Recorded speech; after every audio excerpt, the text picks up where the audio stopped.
All right. I believe we are live. I know Brian's checking a few spaces to make sure that we're live out there. So we will be live on Facebook, YouTube, LinkedIn, and we're live on TikTok. So for those of you that are joining us and just joining us, welcome to the Hypnosis Hero podcast, where you can get hypnotized through the screen. You know me, I'm the captain. It's been a while. We obviously missed last week because of travel and the end of what we'll call the 2026 version of the Performing Hypnosis Summit.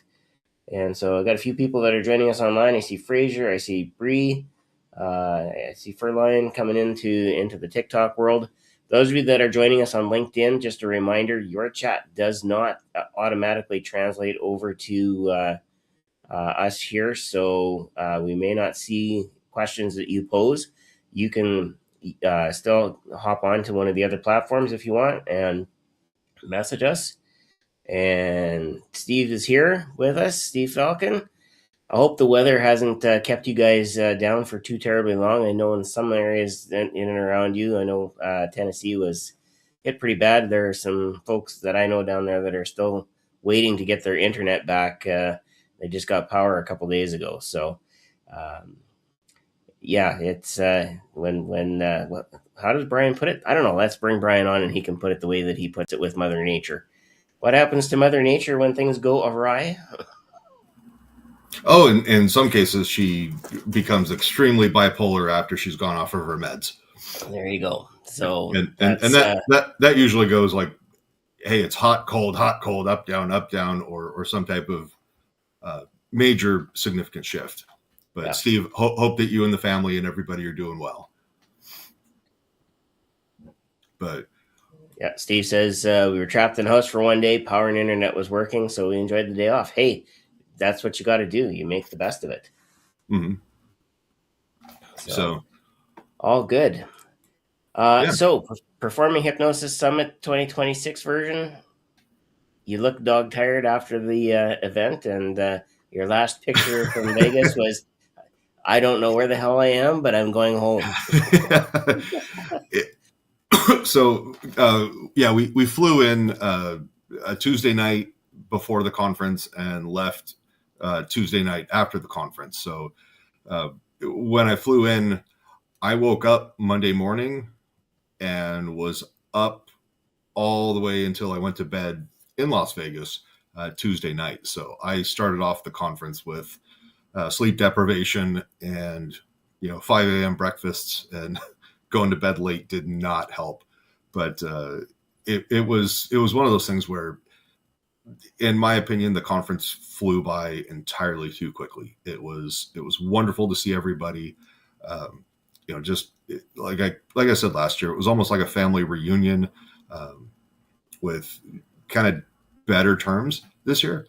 Yeah, it was great. I was also very happy to be home and sleeping in my own bed. So yeah, it took me a couple extra days because, of course, I flew from Vegas to Calgary, which was wonderful. Customs through Calgary was 15 minutes tops. It took half an hour to walk across the airport because the terminals that were going to Saskatchewan were at the very far end in the dungeon, through the doors, don't come back, yeah, all of those things. Jonathan, you know what? If you go to the website, you're asking about where is the download to buy. If you go to the website, I believe you can still get an online ticket, and then you have 90 days to watch the videos. But yeah, it was weird. Last year, security lines for me going home were pretty busy. This year, it was like I walked right up to everything. I think I waited 3 or 4 people. It took my motorcycle bag 3 times to go through the scanner just because I couldn't figure out what it was. I was like, yes, that's just microphone equipment in the bag. Yeah, they asked me the same thing. On the way in, I purposely took it out. On the way back, I didn't bother taking it. I said, do you want this microphone out? He said, "What are you carrying a microphone for?" I said, "Well, I'm an entertainer. I'm a traveling hypnotist, and Funny you should ask. yeah." And so, oh, really? Okay, well, that's cool. Now leave it in there. We don't need to see it. And so, I actually, yeah, made it to Regina, and then I had a nice 2.5 hour drive to get to Saskatoon, and made it to Saskatoon where the temperature warmed up significantly. So You just when I left, and everybody at the conference will have heard me say it at least once, I left minus 52. yeah. When And I got back, it was only minus 38. So yeah, because you just pretty much rolled right into a business trip. yeah. So yeah, conference on AI with 22 other school divisions and the Ministry of Education and the Teachers Federation and a bunch of other officials. Is a 2-day deal. So I left Wednesday night. I got home Wednesday night Yeah. the next week. So packed 2 different bags to make sure I had just enough stuff to, be decent, because, those conferences, you're supposed to wear pants. Yeah. But we've got pretty cool guests. Laura Cox was supposed to join us tonight. She had to call an audible, so did we. And I couldn't think of anybody better after the conference to join us, our first episode back. So, Sean, do you have an intro? Or are we just going to wing it and send it? Well, so funny you should mention that, because that was the dad joke of the day on my calendar today, was how do birds fly? They wing it. Okay. I was like, no, you know what? There are so many good things that we can say about our guest tonight. Our guest hero is an author. He would have had his book launch here on the Hypnosis Hero podcast not that long ago, probably just over a year ago. He is the longest running headline performer hypnotist on the Vegas Strip. And he is the winner this year of the Jim Kellner Award for stage hypnotists.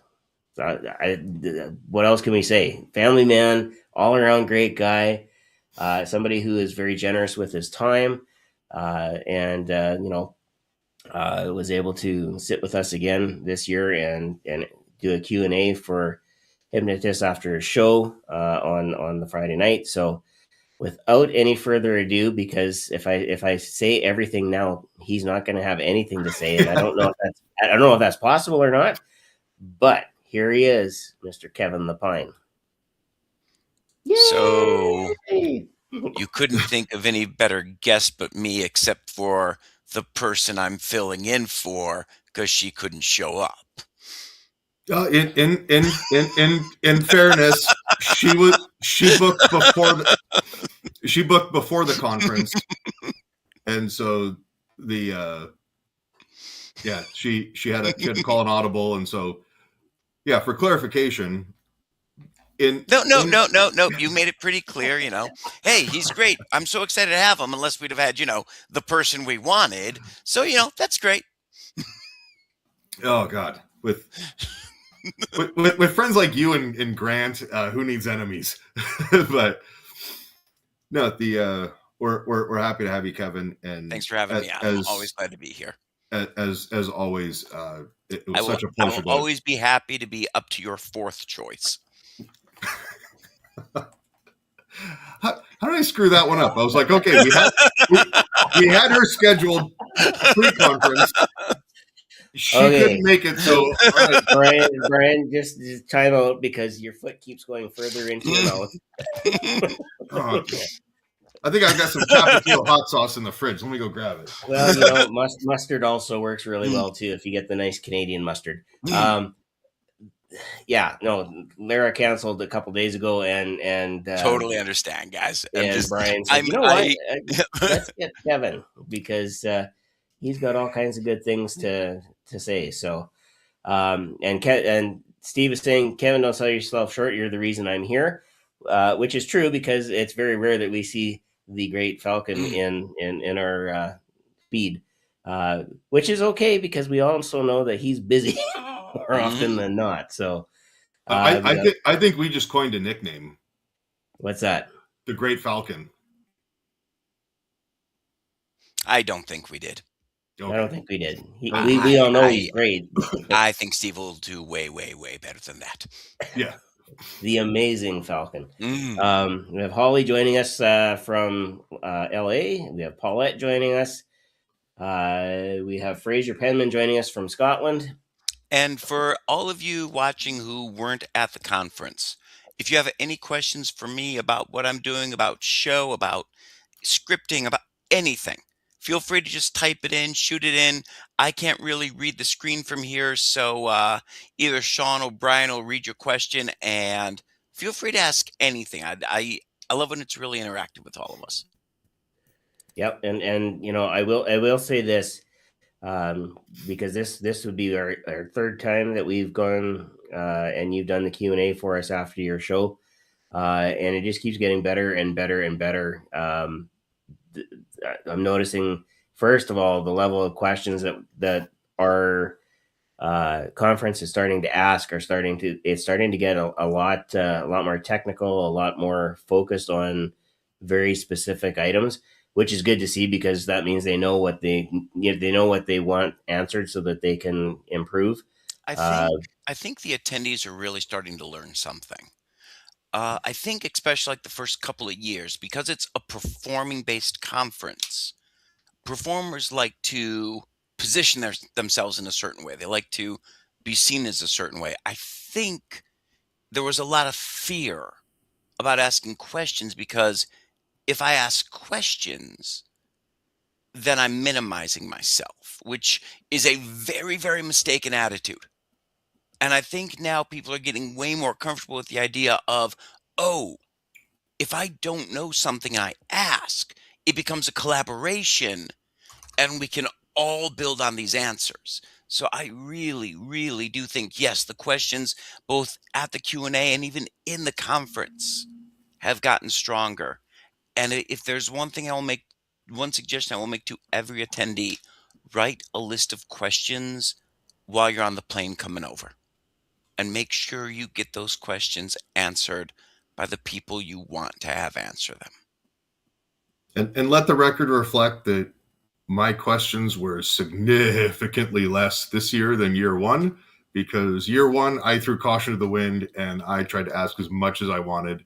And Kevin, gracefully, you stayed well over, I think, an hour and a half, almost 2 hours that first year. Well, I mean, but the fact that I had to answer the question again of, but what does Brian do when he finds his name in the Epstein files for the 9th time, I really think wasn't a great use of time. Oh, man. Oh, Kevin, you would have made a wonderful Marine. And also, for those of you who didn't get to attend, a lot of the attendees also came to Mike Hammer's Comedy Magic show, which I'm really, really glad because Mike has a whole different way of dealing with the audience and doing comedy. And it's a way that I wouldn't recommend hypnotists to do, but seeing how it works, seeing why it works, seeing that personality, I think is really strong. Oh yeah, it was. It was. I think it was tastefully done. It was funny. People kind of went in knowing a little bit of what to expect, sort of. But at the end of the show, you know, the people that he picked on and whatnot. The first thing he was like, "Hey, thanks for being a great sport. Thanks for coming out. I really, happy to have you be part of the show. You know, come take a picture with me. Despite calling Becky an elf, but that's a whole separate story for context. But it was really a great time, and kudos to him for I offering really the discount. recommend go see every live show you can see. Yeah. Sometimes, like one of the problems I have at some shows is I find myself almost watching the crowd more than watching the show itself, especially if it's a show I'm really familiar with, because Mhm. I like to see why is an audience engaged? What is it about this moment that's drawing the audience in? What is it that they're expecting to happen next, does the performer match that expectation? Does the performer go down a different road? Does the performer exceed the expectations? Like watching and understanding what an audience is feeling and why also really gives you, it's not permission to steal it, but permission to go, well, okay, you know what? I have a moment in my show where I'm trying to build to either this tension or this release or this moment or this laugh or this applause or whatever. Watching how other performers get there, even if it's the dead opposite of you, can be Mm-hmm. really, really great because it forces you to think about why you're doing it the way you're doing it. And however you do it, it's got to be right for you. But, if I go back to my vaudeville heroes, you can watch Groucho Marx kill doing, 100 lines a minute. And you can watch Jack Benny kill doing 3 lines every 2 minutes. Yeah. Well, Exactly. And Benny has the second longest recorded laugh of all time because he got the character over so well and because he could hold that pause. And your description of the modern day Don Rickles for Mike Hammer, pretty spot on. Oh, I'd say that's very fair. it's a lot of how he would describe himself as well. Mm-hmm. But it's right off the bat. There's some of the sketch humor, the prop humor, Mm-hmm. the magic, and everything. So it's very, very easy to see right from the onset that nothing he's doing is malicious. And you have to understand, like me and Emily and Hammer, we'll talk for an hour about Oh 3 yeah, sentences. yeah. Literally just going these 3 sentences. Do we ditch them? Do we change them? Do we tighten them? Do we expand them? Like just trying to figure out, there's this part of the setup and then there's the punchline. Is the punchline clear? Yeah. Oh, there was a great one. I'm trying to. It was a line I was saying. It was something like, and you're going to be the star volunteer tonight. It was something along that lines. Mm-hmm. But what word isn't necessary in there? And the answer is tonight. We all know where we are. We all know when we are. Mm-hmm. You're going to be the volunteer. And I'm forgetting exactly the moment it was right now because it's the end of the joke. But the punchline ended at volunteer, but I was still saying 3 or 4 more words after. A Mm-hmm. lot of times we have to, and what that is, as a performer, it means we're apologizing for the punchline. It means you have a joke. The joke stops here. Mm-hmm. But we add extra words because what if they don't laugh?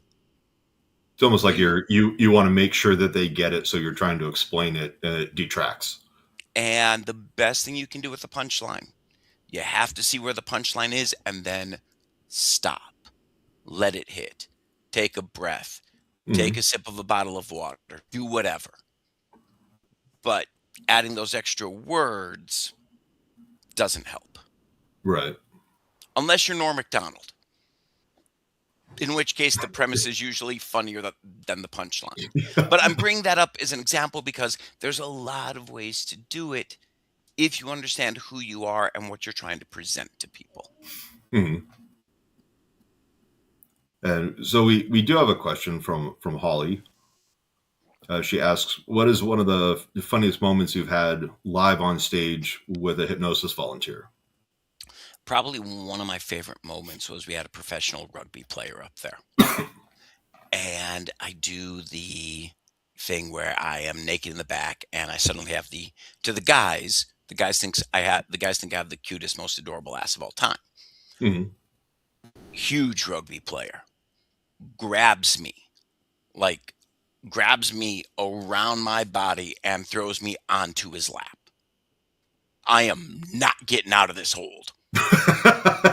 and he is ragdolling me. And At that point, Kevin is questioning life choices. And Emily is freaking out, like trying to, bang on this guy's back, going, let him go, let him go, let him go. And, she can't possibly do anything to get through. Huge guy. I have turned into a combination of Harold Lloyd and Jack Benny. Because what could I have done in that moment to stop it? You're just wide awake. Sleep, wide awake. Yeah. I could have done anything. Would anything that I would have done been funnier than watching my ass get ragdolled around? No. Yeah. You know what? I'll take it. I wasn't in any real physical danger. You're like, I can still look at myself in the mirror tomorrow. This is not going to involve therapy. You know what? If there's any moment where abusing me is getting a laugh, if the volunteer is getting over on me, hell yeah, let's ride that. Give them that moment. Make them look great. I will be the only victim in my show. But there's a few different moments like that. There was one moment that always made me really nervous. This was back when I was still using copywritten music, and I turned a really, really big guy, and we're talking like central casting, mountains, overall wearing, long beard having, Appalachian dude, right?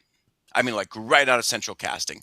He's my Britney Spears, and he comes up and starts grinding on me.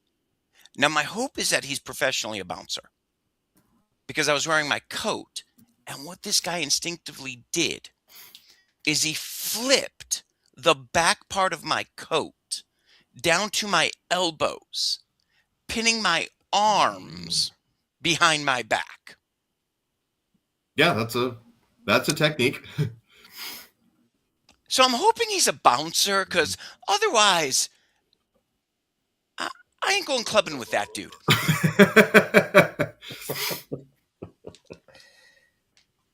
I had something similar in one of my shows where a firefighter had finished berating me because he thought I stole his belly button, and then invited me to sit on his lap so that he could apologize and make up. No, Jim and I did a show for Washington State Grand Lodge. It's basically the whole Masonic fraternity. They get their annual gathering. And so we were doing a ladies program for lunch.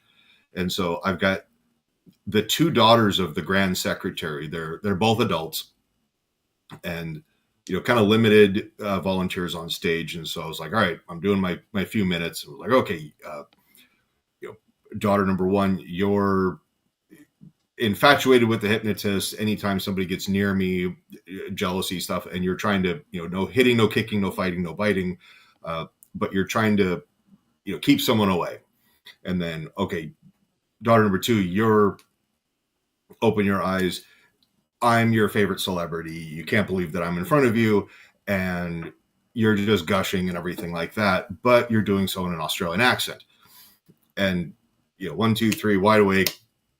Daughter number two pops up. Oh my God. The younger daughter stands up, grabs her sister by the biceps, and starts marching her off stage left, like, get away, he's mine. I'm like, rut row, 1, 2, 3, everybody wide awake, freeze. And it was humorous in that, there was the reaction, but recognizing the safety aspect. It was humorous, but let's go back to the setup. Mm-hmm. So I'm paraphrasing. Yep. Hold on. You've got two people up on stage. What is the setup for person one and person two? So person one, on the count of three, I'm not sure what you're asking. So you hypnotize two people to do something. Right. Person A, they are going to what? What is the first person doing in this routine? It was a riff on Jim's, like, you're in love with the hypnotist.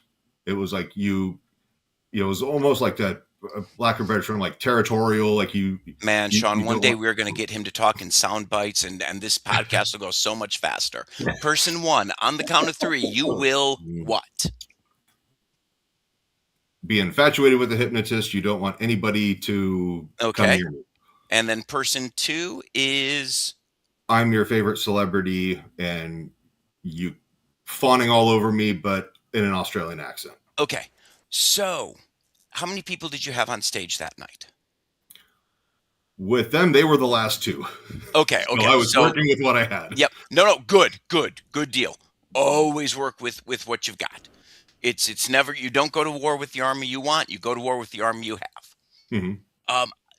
My problem with some of those routines is I don't like routines nowadays where the female volunteer thinks that the male volunteer is somebody whose attention they really, really want. Mm-hmm. I think nowadays routines like that shift almost into an uncomfortable position. Mm-hmm. I think it's way funnier when it's a guy who's fawning over you, as opposed to a woman who's fawning over you. And I felt comfortable doing that because being in the organization for 15 years, these are people that I have come into contact with, Yeah. several times. Would I do that? Would I be super quick to do that? Like at a college show, maybe set it up differently. At a high school show, probably not. Now, I think a similar thing like that, if a guy was fawning over you for whatever reason, like the guy thinks you're this amazing celebrity, or Mhm. the guy, however you want to phrase, you're my number one fan, you love my clothes, you love my look, you love everything about me, you're my biggest gushing fan, and you tell a woman that it's her job to explain to this guy why I'm none of those things. Mhm. So, especially, to have like a smaller woman or a younger woman or an older woman like cutting you down Oh, for sure. makes you look bigger in the audience's eyes. Mhm. I think a mistake that men in hypnosis make is we try too hard to look powerful, to look quote unquote alpha, to look like, this person who demands this attention. And Mhm. you're a performer. You should be demanding and commanding attention. But I think there's moments in a hypnosis show where if you can poke fun of that a little bit, that the audience humanizes you a little bit more. Mhm.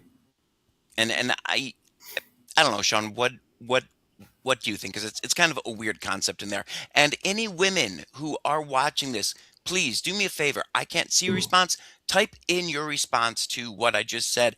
I'm really curious about your point of view on this.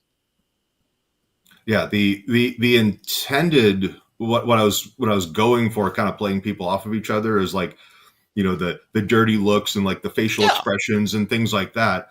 But it was, and like I said, I knew a lot of the people that were in the room. It was probably for about 40 or 50 people. What And one of the ways I love to play people off of each other is I love, you hate this show, you hate when people are interrupting, you got to tell everybody in the audience to shut up, and you're the show's cheerleader, you've got to get everybody yelling and screaming. oh yeah, the polar opposite. It's great Oil to and water. create those. And that's kind of what I was going for. But also, I mean, for a lot of performers too, you have to look at who you are Mhm. and what you're presenting. I think a Absolutely. lot of performers, I don't think we look in the mirror enough. I think we decide the person we're going to be, but then we don't really take a look and go, but does that persona match how I look and what the audience's perception of me is? Mhm.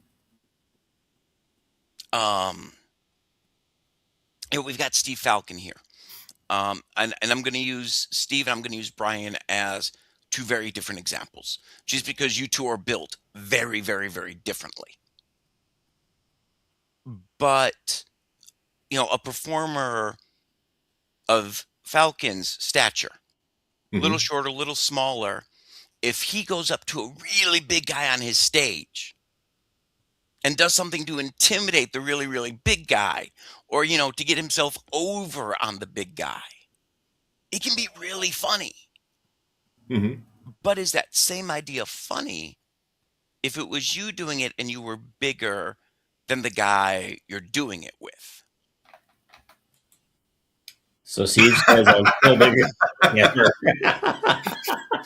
Actually, Kevin, you were at Mike Hammer's show. Mhm. I saw you come in kind of towards the end, but Yeah. they had one of the MMA fighters, and then Mhm. one of the guys in his group, Mike was walking up to him, was like, Yeah. "Come on, dude, stand up! Like, what are you doing?" And then all of a sudden, like, the Mhm. dude stands up, and he's probably 300, and Yeah. Mike looks up at him and is like, "Oh my God, you're a lot taller than I expected."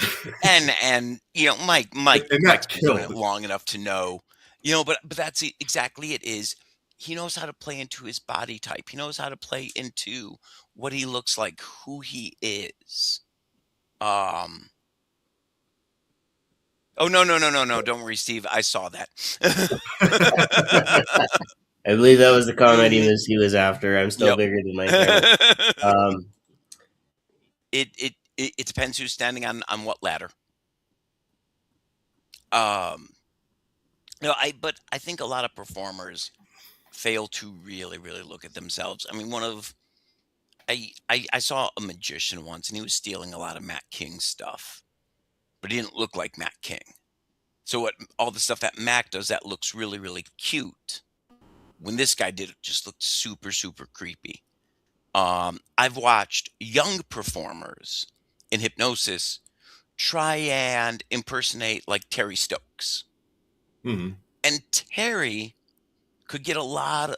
So, what these younger performers don't understand is this: 60-year-old Terry had the ability to get away with things 30-year-old Terry did not.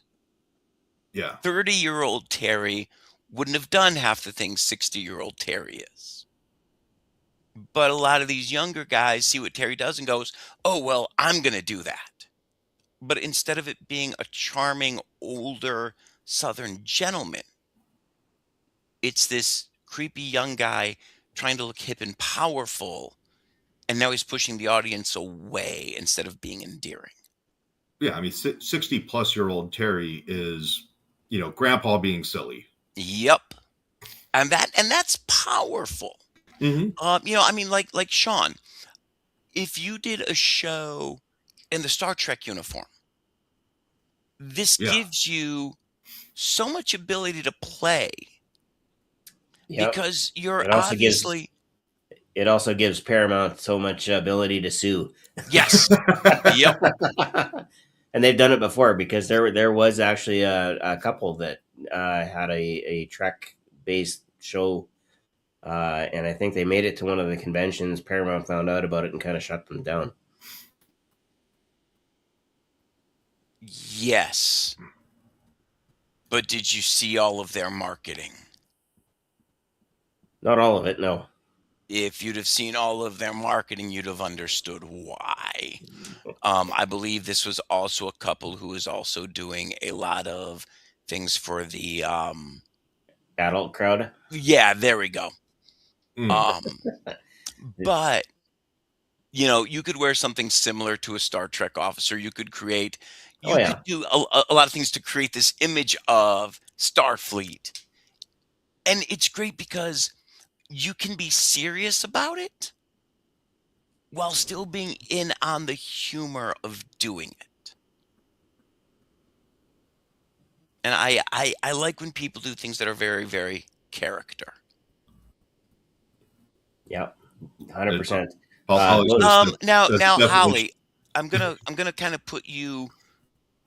Oh dear God, that last sentence will start a fight, Holly. Oh, Holly. Oh, that's gonna start such a fight. You've just committed the huge crime of mixing universes. Oh, Sean, it's okay. We still love you. It's okay. It's okay. I get it, and I know Holly, but she also answered your question, Kevin. Oh, what? So, and what was the answer? So there you go. Yeah, I find it funnier for the hypnotist directing that scenario with another guy.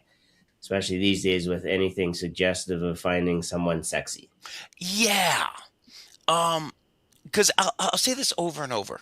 Sexy is the opposite of funny. Mm-hmm. Sexy sucks the humor out of a room.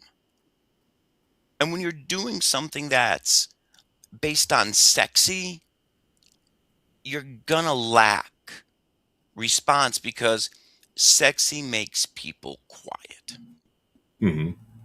Sexy's internal, laughter's external. And then Steve, since we're done making fun of my camera, says, all kidding aside, I cannot agree with Kevin more. It's a great point for finding your stage character and understanding who you really are. And I'll take a quick second to, really compliment Steve. The show that we saw last year when he was in town, tuxedo, very sharply dressed, put together, just comes across as a very, very polished individual, and one of the nicest people to, collaborate, share ideas and things like that. And, I can't speak highly of him, or highly enough of him. I'm sorry. It's important, I think, to really, really take a look at that. Every once in a while, I would recommend looking in a mirror and asking yourself the question of, if there was a casting call for you, who would be showing up to play you? What are those actors or actresses? What are their qualities? What would you look at and go, oh yeah, that's how I project myself? Both physically and personality driven. And I see we have some fighting words in here. Mark Barra says, I hear Star Trek is fake. Well, yes, but pro wrestling is real. Yeah. Actually, we were talking about that today. Somebody said the same thing, and they said it was fake because, how did they put it? It was fake because everybody gets along. Let's talk about fake for a second. We put it back up. No. Oh, no. No. Thank you, Steve. I appreciate that. No.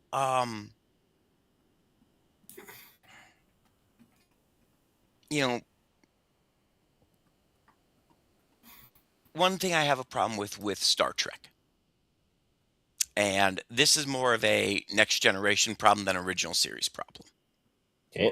Okay. In Next Generation, at least 15% of the episodes were just fixed by using the teleporter to fix something. So why not just use the teleporter to fix everything? This becomes a problem for me with shows. If you just solved a problem using a certain tool, then how can you create another problem and expect drama when everybody sees that the tool to the solution is right there? It's easy to put this in the context of a magic show. I remember there was a young girl in a magic shop watching the video of Copperfield escaping from a straitjacket over the flaming spikes, and she was bored. The magic store owner goes, well, I mean, weren't you nervous? Weren't you scared he could have fallen and died?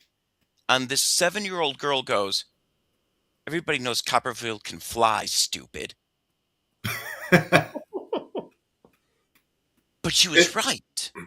And the drama that you speak of, you're talking about the kind of emotional push-pull, the rise and fall, build and whatnot. But if you've created a situation once, and you've already shown the ending to it, and there was a hypnotist, Terry Stokes tells this story a lot, of a guy who saw a hypnotist, and the hypnotist made a volunteer forget the number 4. And the guy said, I saw that, and I created 3 new routines off of that. And Terry went, oh, what are the 3 new routines? He goes, well, now I have one person forget the number 2, one forget the number 7, and one forget the number 9. Who's, I'm a genius. And you're like, no. But the other problem is, it's like, once you've fixed it, once you've done something, you can't repeat it. And I think hypnotists make this mistake where they don't look at their show and go, oh, like, I'm just repeating this routine. Mm-hmm. A routine I used to do a long time ago was, you're watching an adult movie, and they are the ugliest people you've ever seen in your life. Mm-hmm. But it's the exact same reaction to being naked in the back. Right. So I can't have both routines in there. If I tell the same joke twice, it's not funny anymore. And kind of explain the difference between telling the same joke twice and then kind of doing a callback. So you can keep referencing something. I can always go back to the napkins. I can always go back to the pop. In certain situations, I can go back to the kissing routine. I can go back to the bodybuilders Mm-hmm. because it makes for a good button. It makes for a good punchline on top of a punchline. And with hypnosis, I think this is important. Hypnotists have to understand where to stop a routine. Mm-hmm. On the count of 3, you're going to do this. Whatever happens, happens. And now you need to stop the routine, because it's stopping the routine that's going to get the applause. Yeah. Or instead of stopping it dead, you can put a button on it in order to get a bigger reaction. For example, everybody thought the audience was naked. Now, I could just put them all back to sleep. But is it funny just to put them back to sleep? No, I can throw a quick button on there. Bodybuilders pose. And now I can get that applause because, boom, now they just hit something again. And this gives me the ability to move in and out of something. But if I said, on the count of 3, you're going to be bodybuilders pose. Then I said, you're going to be action heroes pose. You're going to be sexy firefighters pose. It's all going to be the same thing. Yeah. Now, there was one time that I was writing a sketch for a show. And the sketch was, I was hypnotizing these wrestlers. And I hypnotized them, on the count of 3, you're technical mat wrestlers. 1, 2, 3. And so they went through all this like old school, like chain Greco-Roman wrestling, right? Okay. Now on the count of 3, you're gay porn actors. And they did literally the exact same thing they did when they were mat wrestlers. Mm-hmm. But that was the whole point of the joke, was that Nothing that's changed. Yeah. Yep. But that's the point of that joke. When we're writing routines, you really want to make sure, are you repeating, are you just trying to repeat the same joke or not? I try to make sure that every routine in my show is inspiring a different action, a different response, a different something each time. Yeah. No, which makes sense. And one of the things that I really hold you in a high regard is the ethics, the safety, and things like that. And I'm going to kind of shift gears here a little bit, and because I know we're running about 15 minutes until your hard stop. I want to talk to you about the award that was given, or that you received. And it was when Grant and I were kind of discussing, all right, we got presentations and things like that. Grant said, I'm going to go up and talk about the award. And then Brian, you're going to, do you want to present it to Kevin? And I was like, there's the Bear Catholic and the Pope shit in the woods. Yes, absolutely. It was really an honor. And, we've shared some kind of press stuff back and forth. It was the one time that I was like, okay, Kevin got quiet. And I was like, at first I was kind of like, okay, because you had just talked to us before about, pause for effect, let something, hit. And then I was like, he's really trying to put words to this and everything like that. So kind of, I also, when I said your name, I looked right at you and I watched your hair kind of flip up and your eyes got like this, like, wait, what? But tell us, kind of take us through that. Let's talk about the professional and the personal. Let's break Sure. this in half. The professional. Anytime that you are recognized by your peers for doing something in an outstanding or above and beyond manner, Mm-hmm. it's an amazing feeling and a humbling compliment. Mm-hmm. And that's the professional side of it. Yeah.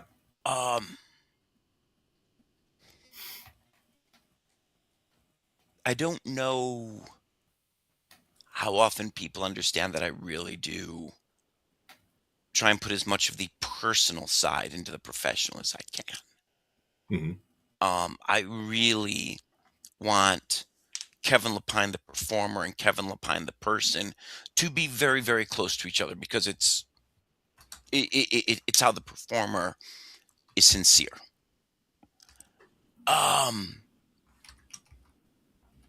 Kevin, the person. I'm not the guy who wins awards. I'm not.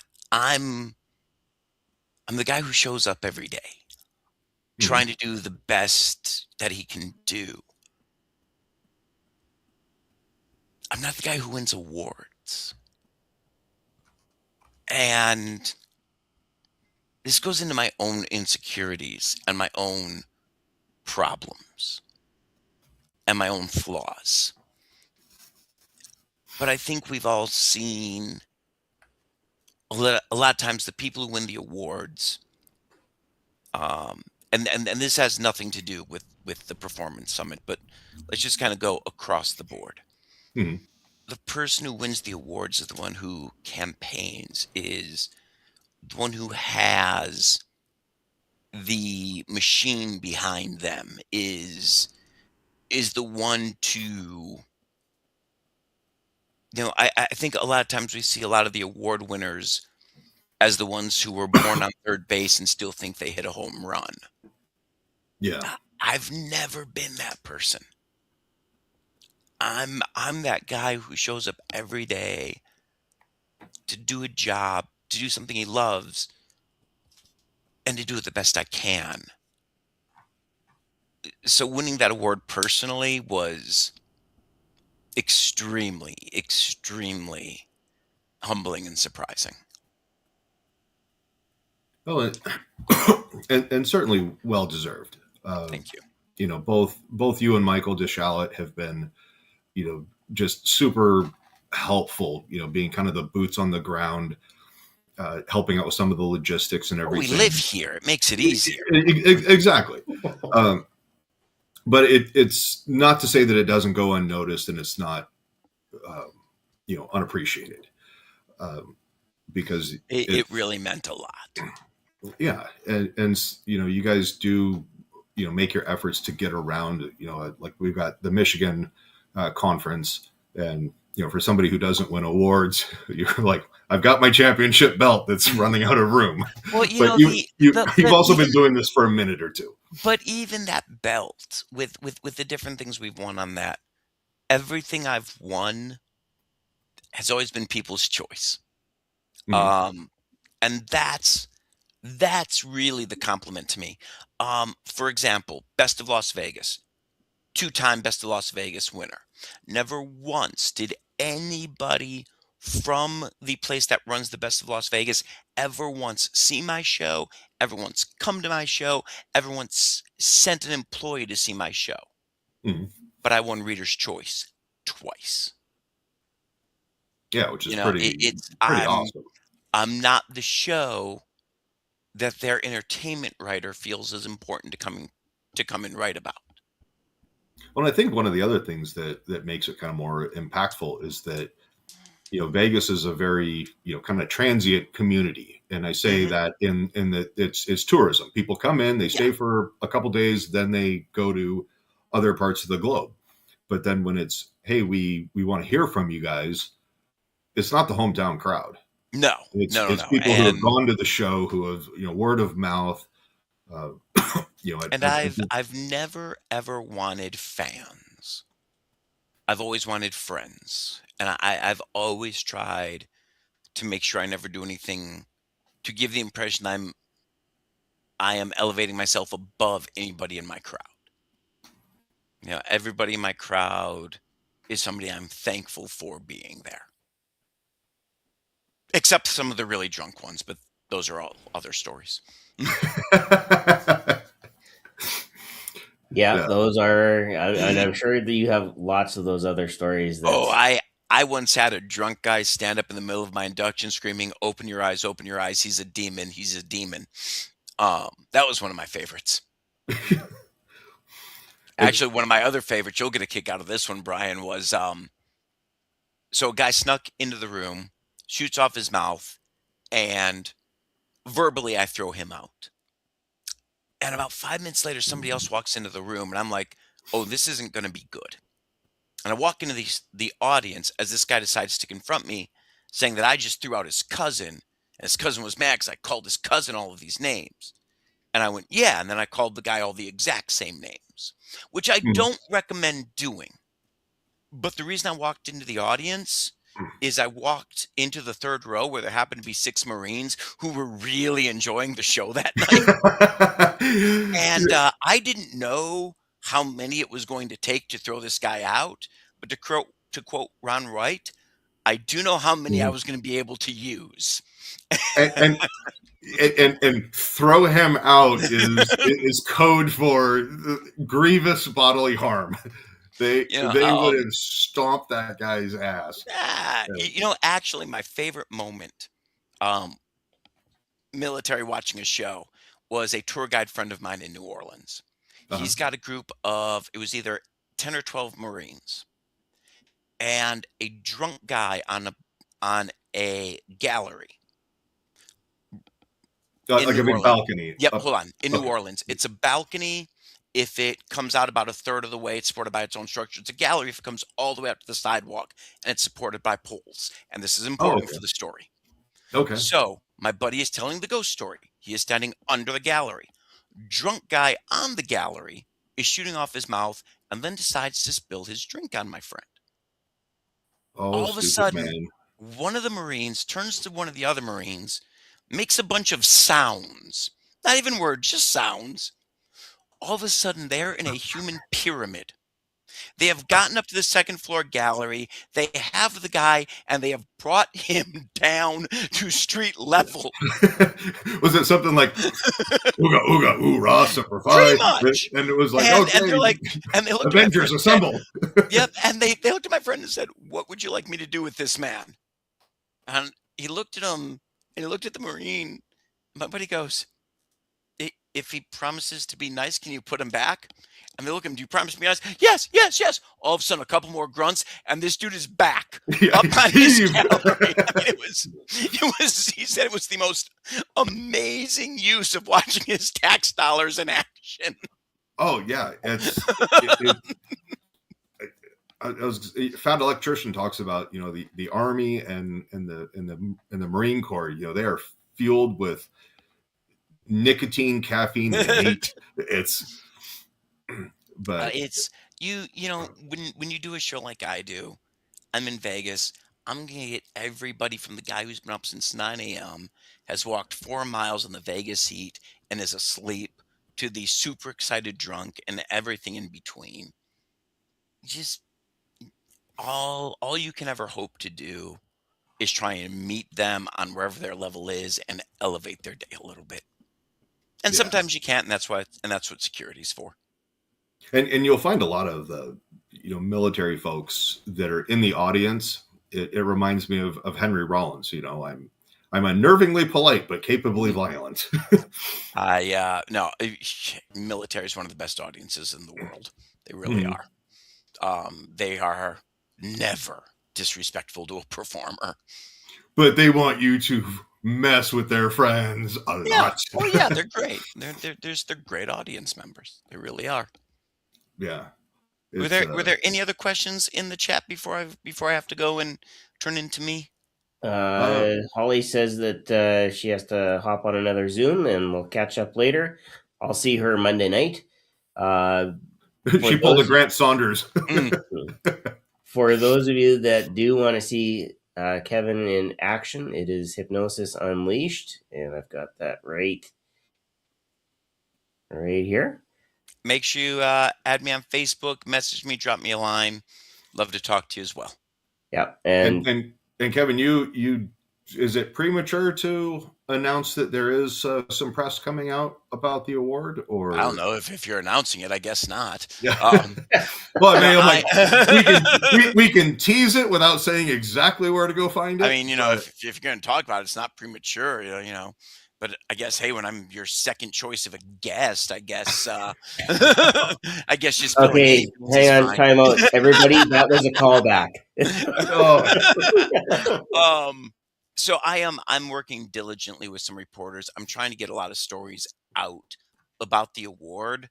But the reason I'm trying to get those stories out about the award is I want Google, I want the internet, I want the world to recognize this award for the importance it is, for the fact that it represents safety, the fact that it represents ethics, the fact that it represents all of these good things.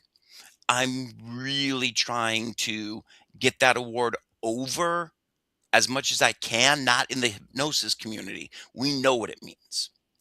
I'm trying to get the word out everywhere else so that people can go, oh, wow, okay, well, what's the Performing Hypnosis Summit? Oh, who are hypnotists who have been there? I'm hoping that we can spread the word about the award so people can understand what the award is. Yeah.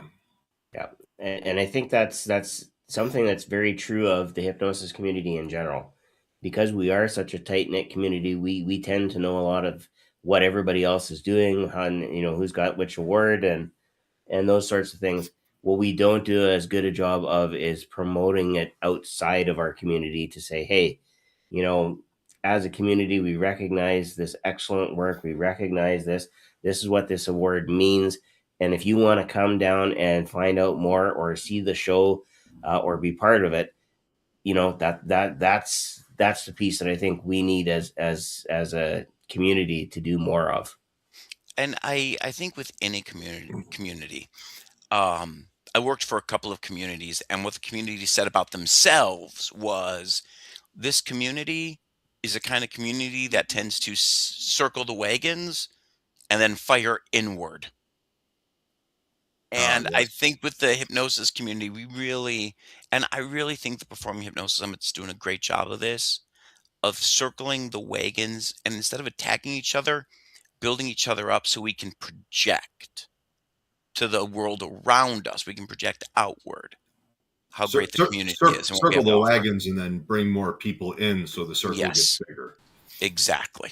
Multiple layers, and it's like creating depth on a sports team. There's going to come a time when you retire and want to go sip umbrella drinks at some Disney resort somewhere. Well, who are the next people that are going to be ethically and safely, carrying on the craft? Yep. And I really think the summit does a great job of that. And anything we can do to keep it growing, I think, is fantastic. Yeah. It's But I've got to get ready. I've got to get to a show tonight. It's always a pleasure being on. If anybody has any questions ever, add me on Facebook. Brian and Sean will tell you I get back to people pretty quickly. Yes. Yep. And then, but before you boogie, Kevin, thank you again for everything this year. Please give our love to Emily and express our appreciation for her support, not only of you, but of us. And I think Sean will kind of recap PHS. And thank you much. Peace and love. Take care, Kev.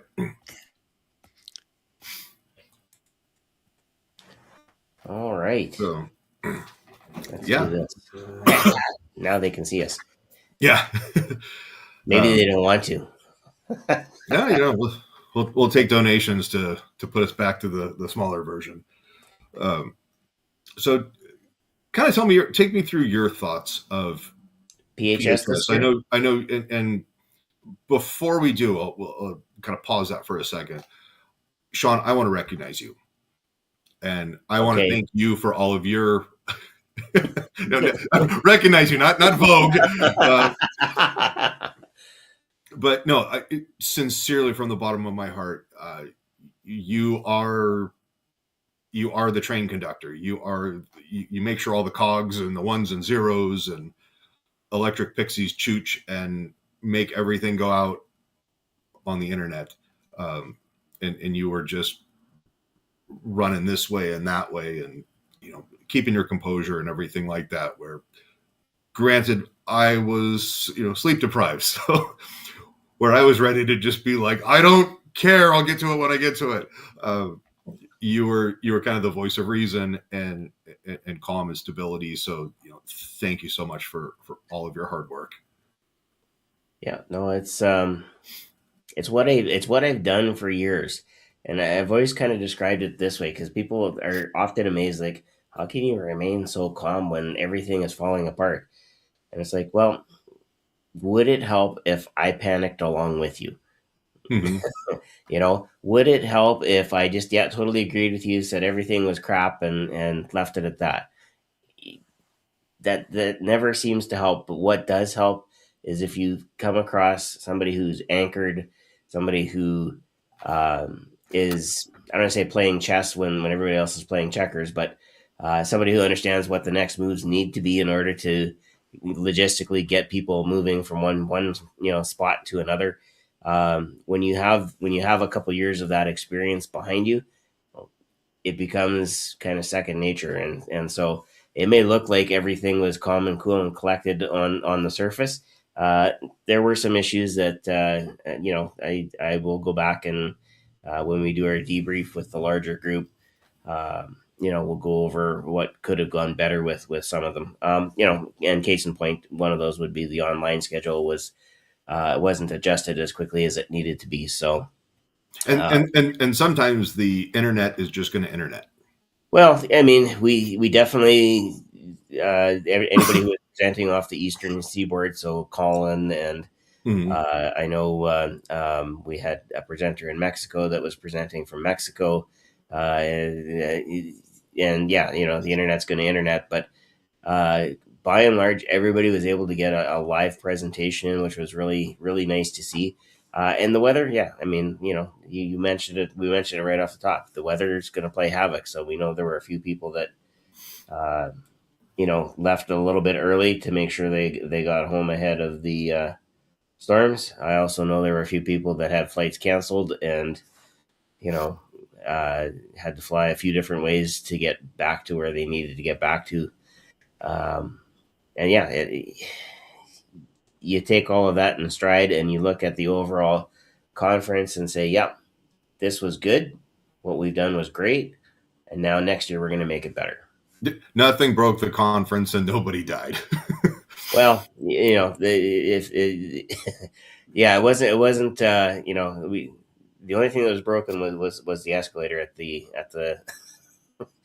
at the venue. But Mitch Hedberg says escalators can never become broken; they can only become stairs. But necessarily leave them open to the public. But yeah, right. So yeah, and I wouldn't disagree with Mitch Hedberg because I like his comedy style. I think he and Stephen Wright, they have a really great comedy style. Doesn't always translate well into a comedy hypnosis show, but if I could, I would. That would be a challenge. But yeah, I mean, overall, the conference went really well. We have some things that we're going to improve upon. The dates. I've talked to Grant about the dates. We are working with the hotel. We just have one more piece that needs to fall into place before we finalize what those dates are going to be. And when did you speak to Grant today? Yes, yesterday. Okay. Yeah, you and I'll huddle after this. I think we've got a decision on dates. Just wanted to, double check with you. and just make sure that things are going to fly. Why is it going to be a double date? I don't know if I'm comfortable double dating with you. No, I said that. Yeah, I know, with friends like these. Screw you guys and go him. No, if we've got a date, that's actually not a bad thing, because I do have the survey ready to go. I have the email addresses from Grant, so that's going out as soon as I set up my email, because I had to migrate it today, and is what it is. And it's one of those things. While the escalators and some of the maintenance items that were going on during the conference, Las Vegas casinos, they're 24/7. At some point in time, they've got to do something.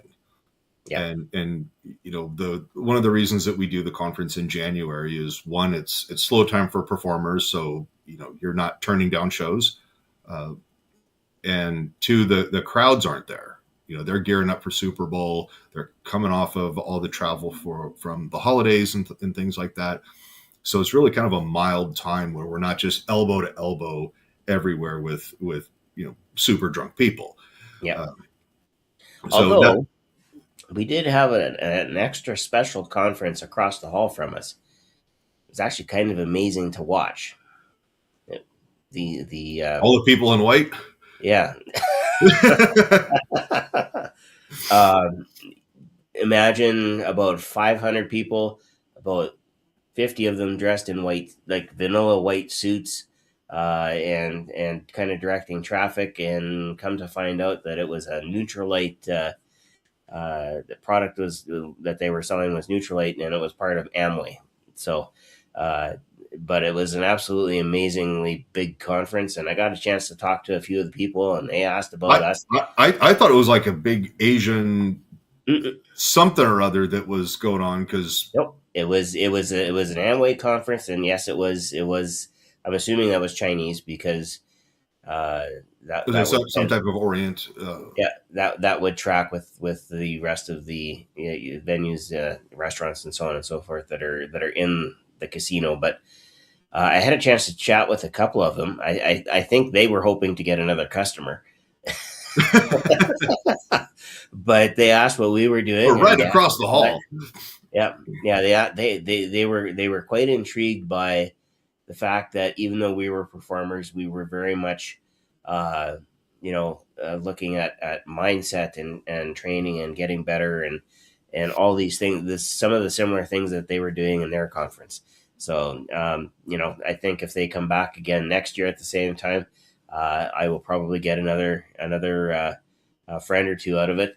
And Mark, just for the record, they are working on a prequel for Star Trek. It is supposed to be set after Star Trek Enterprise, when Captain Archer becomes President Archer. Okay. And Mark will know. So keep an eye out for that one. I'm not sold on Starfleet Academy yet. Not that I was that enamored with the Discovery portion of the way they did things. So that's a wait and see for me. But there is still lots of Star Trek out there, and there's still lots of places to explore. So, and some of the things that where I was going with some of the maintenance items is the hotel kind of has to pick and choose when they. Absolutely. I mean, that kind of thing. Is it inconvenient? Sure. We had to take an elevator down instead of, or take the stairs down. No, was it Monday evening or Tuesday when I'm like, oh, the escalators work. Awesome. Yep. The irony. I can't really, knock the hotel too terribly much. The rooms were clean. They took care of us. Everybody was wonderful. The one thing I will say that I did discover about the hotel that I really, really liked is going to come as soon as I duck away, because I need to empty my nose. So, Brian, that's over to you, and I'll be right back. Oh, goodness. All right. So, a couple of things that, the TGI Fridays is no longer. We got the last day last year, and then they were putting in a new sports bar in that location, so you guys kind of saw the stuff walled off and everything. So there was that. I think the Mexican restaurant and the Steak and Shake. They had a pipe burst.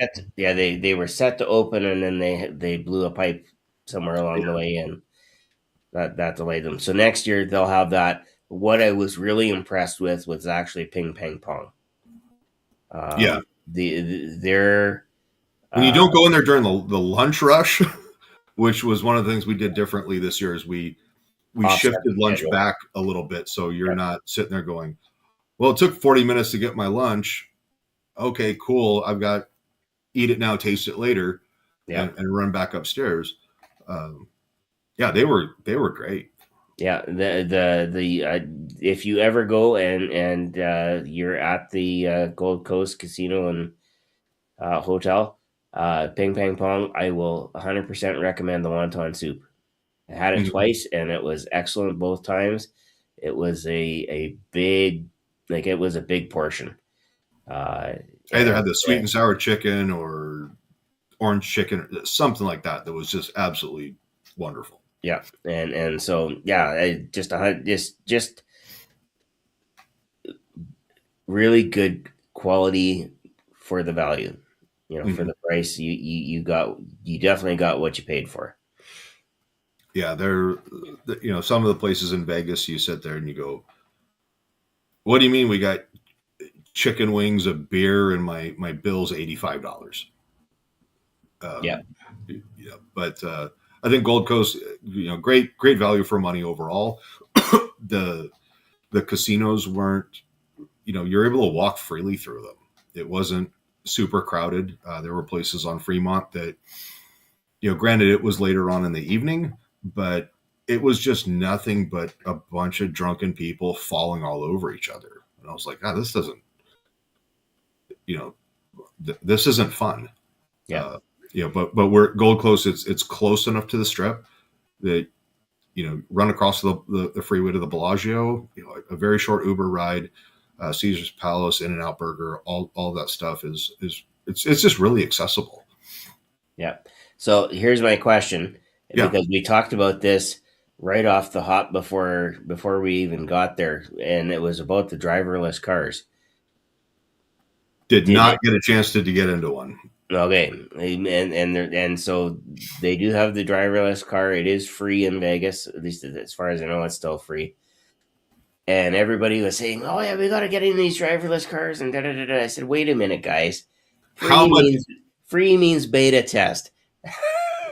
What happens if that car dies when you're on the freeway, or it gets into an accident?" And I did actually pass one on my Uber ride from the airport over to the hotel, and that thing was keeping like a good, there were like 4 cameras on the front, back, and the sides, and it was keeping a good 5 to 10 feet more than the average driver would. So it was trying to be really cautious, and it looked really spacious, but it's still a beta test.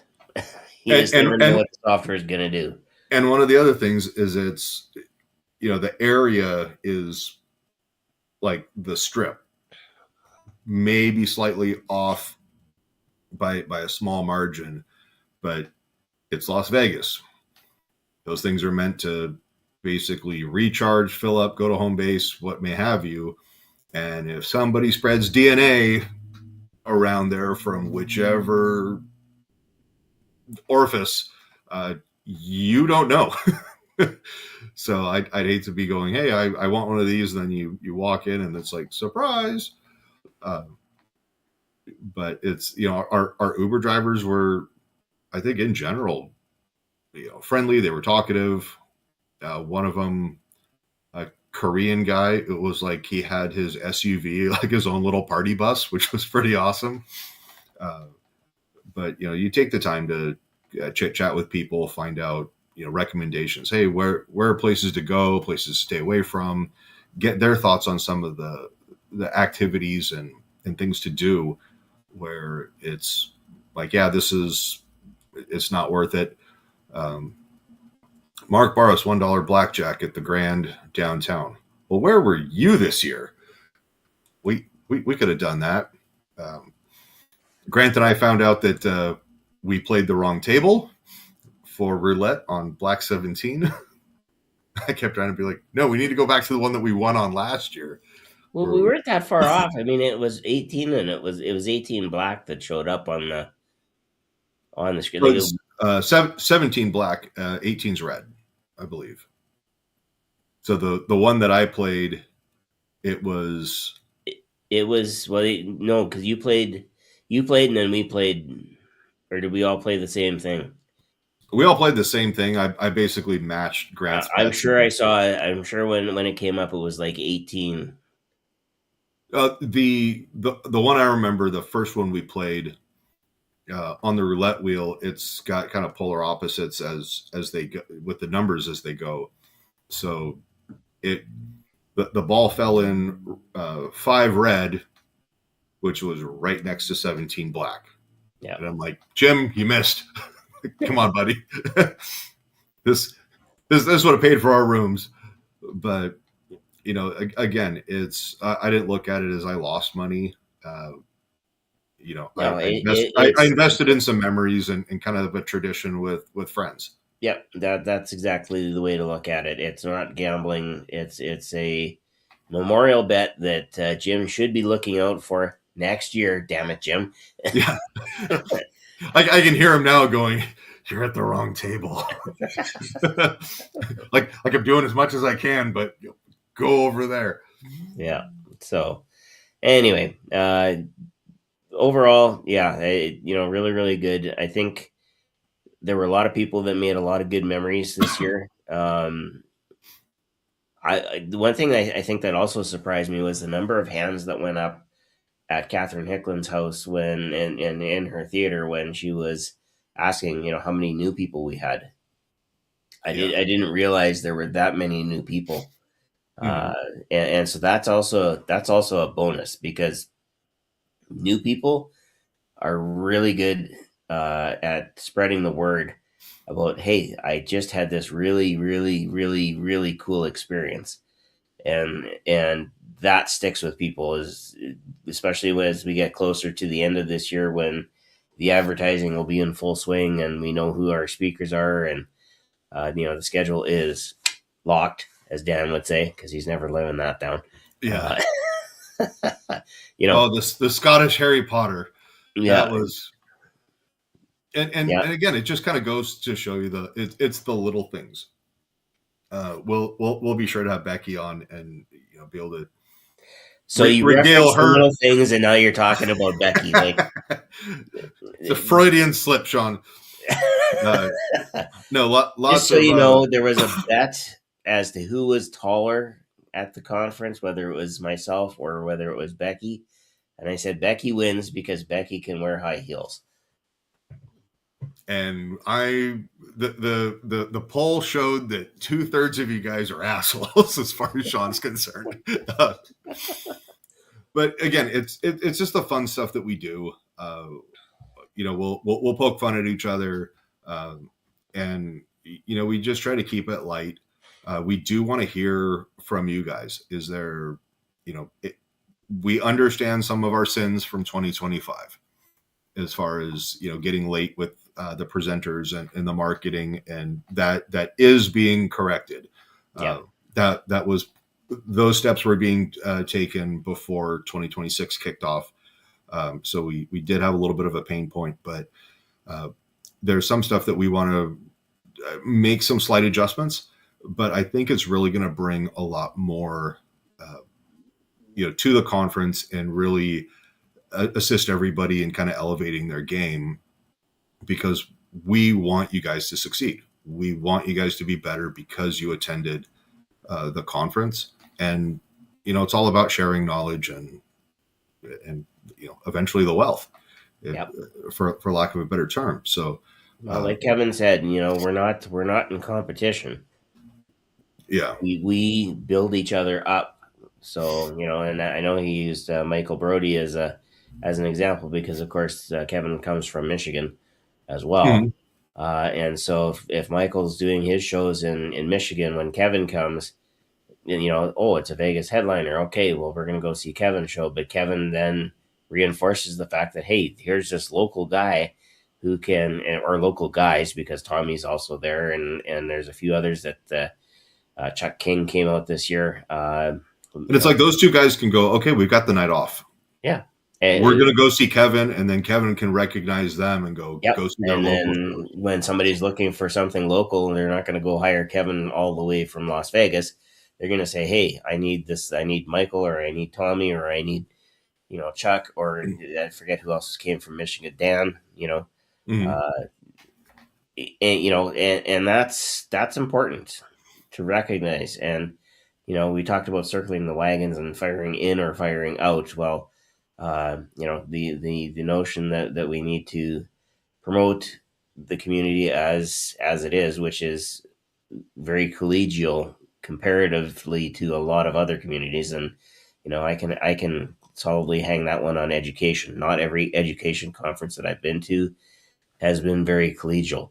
There have been a few that are very similar, but they're by and large, you get educators with egos. They are almost worse than actors and actresses with egos, because they think they know more. And I can't tell you, I mean, it, like I said, it wasn't that many years ago that I was attending my first conference and going, I know a few people here, and I'm going to kind of stick close to you guys. But just kind of with anything, whether it's like, Masonic event or any other type of social thing, when someone's like, you try to compliment and say, hey, I had a good conversation with this person. It's like, oh, they don't know what they're doing. They're doing it all wrong. You've got to do it my way because, and here's how much my training costs. And it's like, nothing will make me run away faster. Yep. And it's like there's when you come to PHS, there's no sales pitch. It's here's the buffet. If there's somebody that can provide a service or a product that can benefit you, cool, talk to them. They're probably going to have some sort of special pricing or things like that. And so we're looking to, I don't want to like let the cat out of the bag because nothing's set in stone, but I'm looking at kind of making some relationships with some industry partners and see how they can contribute. Again, with other people like on the administrative side. Brent Arnold was overall, I think, very well received. Once people kind of understand what he was bringing to the table and people saw value in that, I think that word will spread. He's, in talking with him afterwards, he was like, you guys have got a great thing going. And, we have his support. So definitely look forward to seeing him next year. And we might be looking at, potentially bringing on, maybe an attorney to talk about, formally, doing some business structures and things like that. Maybe, somebody does a CPA or a tax accountant, something like that can opine on, whether it's domestic or international tax law. And there's some great tools in our toolbox that we can offer. And it's not even, and speaking with Brent, he was like, it's not just people here in the States. If you are from UK, Canada, Europe, Australia, New Zealand, wherever you're from, if you're doing work in the United States, there's tools in place that can really be helpful to keep more of your money that you've earned in your pocket. Well, and that's the name of the game, right? And I think I've said this a couple of times throughout the conference. Even talking to people in general, you don't get to stand on the stage and be on the stage for any great length of time if you don't take care of the business. Oh yeah, it's and that's important. And maximizing what you earn and get to keep is huge. And there are, of course, all kinds of Um, all kinds of people that are going to run around and say, yeah, we can help you, we can help you, we can help you. But there are, when you find somebody who actually understands how to do things legally in a way that makes sense, that now all of a sudden, instead of paying, $3,000 or $4,000 a year in taxes, you're keeping that $3,000 or $4,000, and it's in an investment vehicle for you that's going to pay down the road. Like, hello, who wouldn't want to jump at something like that? And not to say that Brent just was born with the silver spoon in his mouth. Like, he worked hard to get where he's at. He was a Navy veteran, got out because his knees left the chat, and when the Navy says you can't play anymore, go do something else, it was all right. I'm gonna go get a job at the shipyard and doing some engineering work. And then when you're on your motorcycle, because it's cheaper on gas, and someone pulls out in front of you and you go yeeting yourself over the top of a car on your face, then it's like, okay, now it's time to do something else. And then he entered into the financial industry 2007, 2008, when the housing bubble popped and the economy collapsed. So, he's had to build himself back up. He's made the business mistakes before, and it's kind of like a parent saying, I've been down this road, please learn from my mistakes and don't repeat them. But sometimes experience is the best teacher, but Yeah. Not at great financial cost. So he's definitely one of the people that one of the smartest people I know, and one of the people that I trust the most.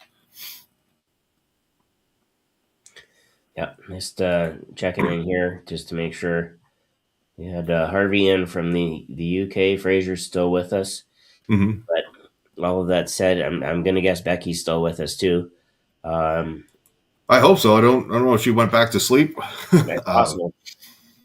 But just so that we can kind of, I don't want to say tie a bow on this, but yeah, for those of you that did attend the conference, if you're watching this on the replay, you should expect an email from me this week with the survey. You should also be thinking about what you want to present, because those presenter submissions and whatnot, those are going to open in the next couple of months, and that's going to be big. If we're looking at expanding and having more people in, we need more presenters, both online and on the ground. I mean, we had, I think this year we eventually filled the entire online schedule except for 2 spots. And it was just, because things change, right?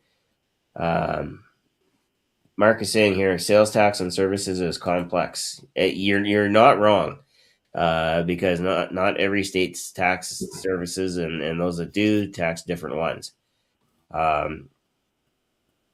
Most I think where I was going at with the taxes is, obviously your local accountant, bookkeeper, CPA, they're going to be able to kind of fill you in on what you need to do. But this was more on the lines of your federal income tax, and then on the states that assess a state income tax, how to write off. For example, I spoke to a bunch of people that were like, oh, well, I gambled a whole bunch and I got my room comped for PHS. And it's like, great. So what you could have done is you could have leveraged your business, taken the expense of the discounted room rate, wrote that off, reduced your taxable income, and then you save the comped room for when you go on vacation. And, one of the things that we are going to be addressing with Gold Coast is seeing what we can do about some additional discounted rates, but we need your help.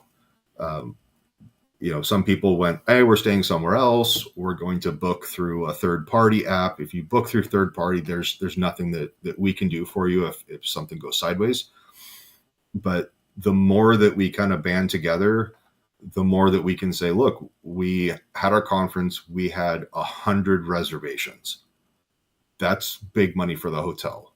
And so when we're bringing that to the table, they want to be able to work with us a lot more.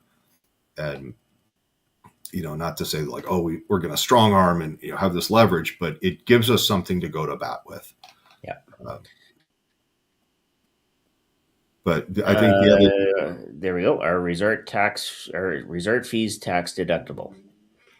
I don't know. Talk to your tax professional on that. I look at the whole thing as one big expense. So whether it's a tax or not, it's still an expense. That's the way I look at it. But I'm inclined to agree with you. But full disclosure, I am not a tax professional. I'm not a financial person. I hold no licenses. The views represented here. Yeah.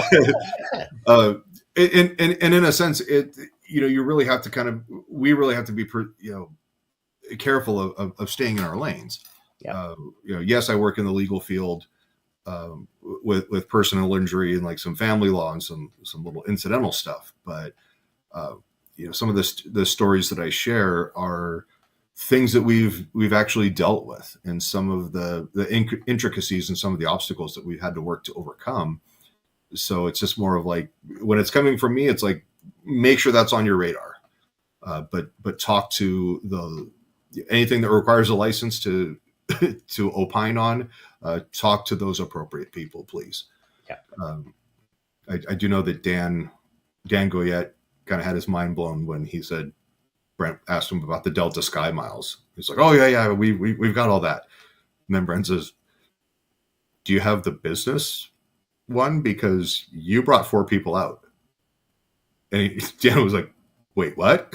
I can double dip. I can get credit for both. And I think just the conference and having that 5-minute conversation with Brent, or 15-minute conversation with Brent, was well worth it. Yeah. But we want people to be able to come out early. Yes, I understand that people have day jobs, people work, but if you're already coming out to Vegas for the conference, don't overlook the opportunity to kind of turn it into a little mini vacation for yourself, because you've earned it. I'll get there. 1 year or 2 years, I'm not sure, but we'll see. That depends on how well the hypnosis stuff goes. Well, teachers here have the opportunity to double dip. So a year of working where I get my pension plus my regular pay, that's nothing to sneeze at. Sean's not going to tell us when he retires, but there will be signs. Yes, and the most notorious and noticeable sign will be this: the next generation uniform that is now 30 years old will retire, and it will be replaced with a current Starfleet uniform. Will it be a different color, or are you going to stick with red? Well, the Admiral's uniforms are red and black, so. Oh, okay. So does that mean you get a promotion? Or are you going to call you Admiral now? Yeah. Yeah, fair enough, man. But no, I definitely, I'm really excited about 2027. And, yes, for those people who love to turn into human jerky, Hypnothos Live, Las Vegas this summer, and then the Michigan conference in we've got Grant and I have to get the list together for Hypno News, but coming up right away, there's the Irish Hypnotherapy Conference. There's you got NGH, I think. NGH is this weekend. Yeah, weekend or next weekend, I forget which. There are just so many conferences out there. So that's the other thing is, if you know of a conference or you're attending a conference and we haven't mentioned it, on Hypno News, get a hold of Grant and I. You can get to us right through the Facebook page. Message us. We will make sure that gets due attention, because again, we have all these associations and conferences. And if you're speaking at a conference, get a hold of Joe Beth, the Between Two Minds podcast. He's gonna help you get your name out there, talk about what you're going to be presenting. And it's all about what Kevin talked about is promoting outside of the community to say, hey, this is who we are and this is what we do. Mm-hmm. That is huge. Why are there so many associations and whatnot? Well, because different areas require different things, and we have different philosophies, and that's okay. But Mm-hmm. we all do the same. We all do sort of the same thing. We may do it differently, and we may fall on the quote unquote therapy side more so than the stage side. That's okay. If you're calling, you're only a comic hypnosis. You're not the stage doesn't enter your mind at all. Uh, that's calling, right? Yeah. And but all of it serves is here at it, like you said, as a buffet for everybody. To take a look at, explore, enjoy. And if you want to jump into what I would say is a pretty darn exciting career, uh, Mm-hmm. this would definitely be it. Yeah. Excuse me. We also want to find out, like, for the attendees, what are your needs? That's in the survey. And yeah, I was saying, but before you sit there and go, oh, I need a pot of gold, or an 8-day work week. Jason and Alex weren't here this year. The pot of gold stayed in Ireland. I know. And you know what?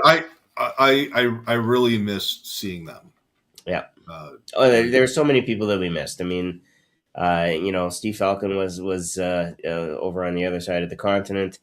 Salish was kind of laid up a bit. So Salish, if you're watching or you see this, you were missed. We're thinking about you. Well wishes for good news on Doc's side, and then also Casey and Brewster. Yeah. Brewster was Sunday, the last day of the conference. Right before lunch, Brewster was called home. So he is at the PHS conference in the sky, and I'm sure Jim was up there just having a blast. That's why we didn't hit 17 black.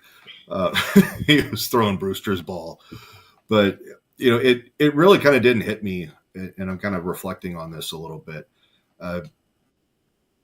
The two conferences that I met Brewster or got to spend time with him,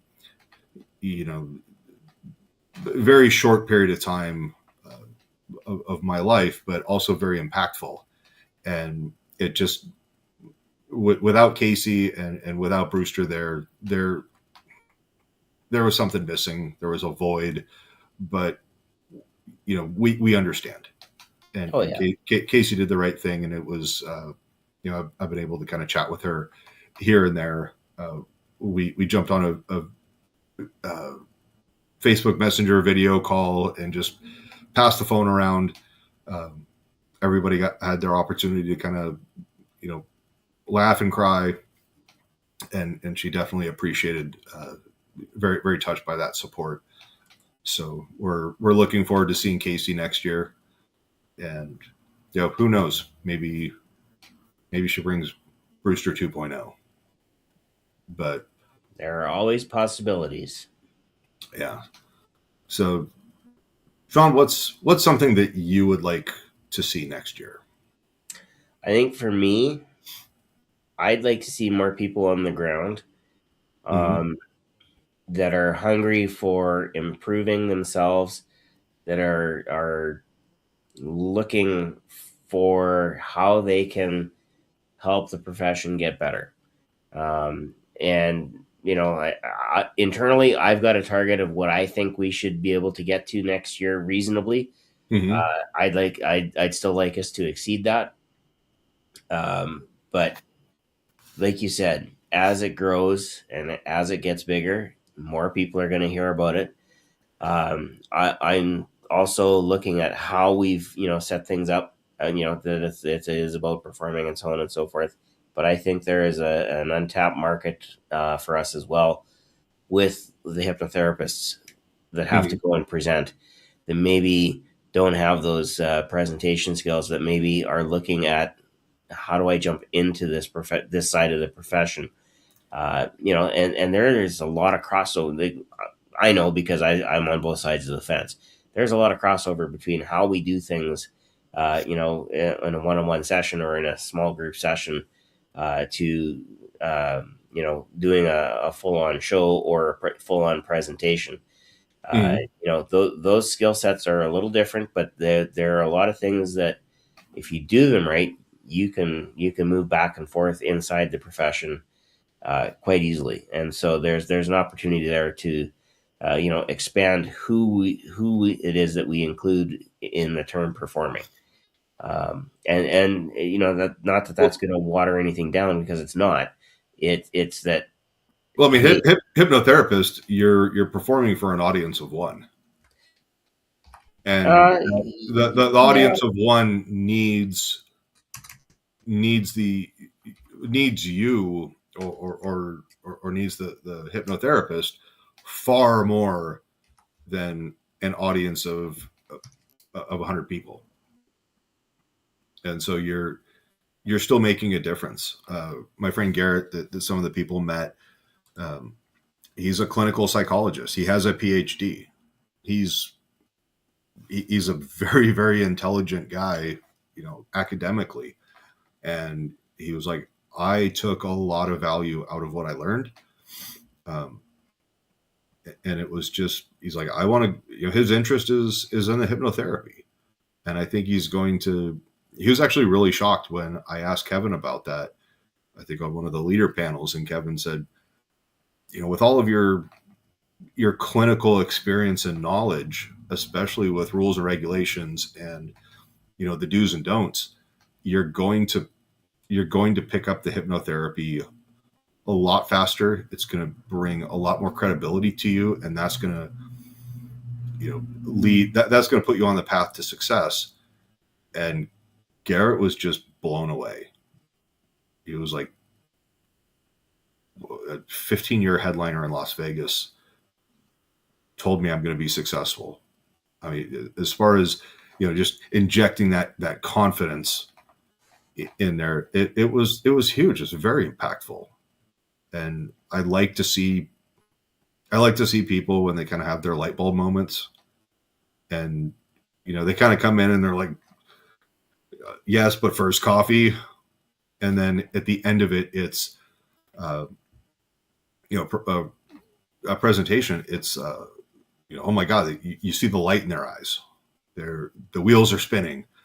Sometimes you smell smoke, but it's, all the ideas of everything just swirling around. That's all potential and possibility. But Steve says, before you guys go, I'm going to be casting for a select few performers to fill in some dates in Myrtle Beach this year. So if anyone in the group is interested, they can send me their show video, full show, to Steve at stevefalconhypnosis.com, or, send the YouTube link. You know what, Steve? I will take this and we'll make sure that we get this onto Hypno News as well. If and when you have those dates, let us know. Let us know. We will help. Definitely get those advertised out for you. And if you have some people in mind, then that's good too. But if you're looking a little further, or at some people that maybe aren't quite as known out in the rest of the world, definitely we can reach them through Hypno News. Yeah, and kind of on that note, Steve, I've got a couple of great people that helped me with my VA disability that are in the North Carolina area. And so one of my goals this year is to get out there and visit. And so while I'm in the Carolinas, it would be great to pop down and see you, catch a show, take you to lunch or dinner or something like that. It's just awesome to spend some time with you. And he says the calendar will take some time to get together. Don't I know it? It takes a whole 365 and a quarter days. So It's all good. But we should probably sign off here and yeah. let everybody get some sleep. Thank you everybody for joining us tonight. Special thanks to Kevin for jumping in and talking a little bit about Hypnosis Unleashed and the Jim Kellner Award. And I encourage anybody to go out and see, if you're in Myrtle Beach, go see Steve Balkin's show. Oh, absolutely. You may lose a pet and laugh your ass off at the same time. So I'm going to leave it at that. If you're not laughing, the audience absolutely will be. So, Steve, that's one of my favorite routines. I love it. Keep doing great work. And, we hope that you can join us in January next year. But give our love to your lovely bride and the family out there as well. Yeah, and that's the other thing. 1, 2, 3, 4, 5-star rating. Yep, and very much deserved. Yep. So, all good. All right. So next week we should probably mention next week. So this is kind of an off week for us because we missed last week. mm-hmm. So next week we are back onto our regular schedule. And next week it'll be Luke Michael Howard joining us from the greater Toronto area. For those of you that didn't understand what I said, that's Canadian, or at least that's Torontonian for Toronto. Like I said, they have trouble with T's. I'm. Where are you from? Oh, I'm from Toronto. Yeah, I'm like, you have a couple of T's in the name. Yeah. Well, it's like ChatGPT, not counting the number of R's in strawberry. It'll say 2 for some people, and it to me it still says 3, but it probably knows I'm an English teacher and I can't really lie to get out of it. But it is what it is. It's just the way they speak up there. That's all I can say. But yeah, so we'll have Luke Howard, and then Steve, I believe, is joining us towards the end of this month or next month. I forget. I have to check the schedule beyond that because, and we're gonna have to send us some more emails because I think after March, we're into booking some more folks for being guest heroes. So that's a good thing for us because that means that.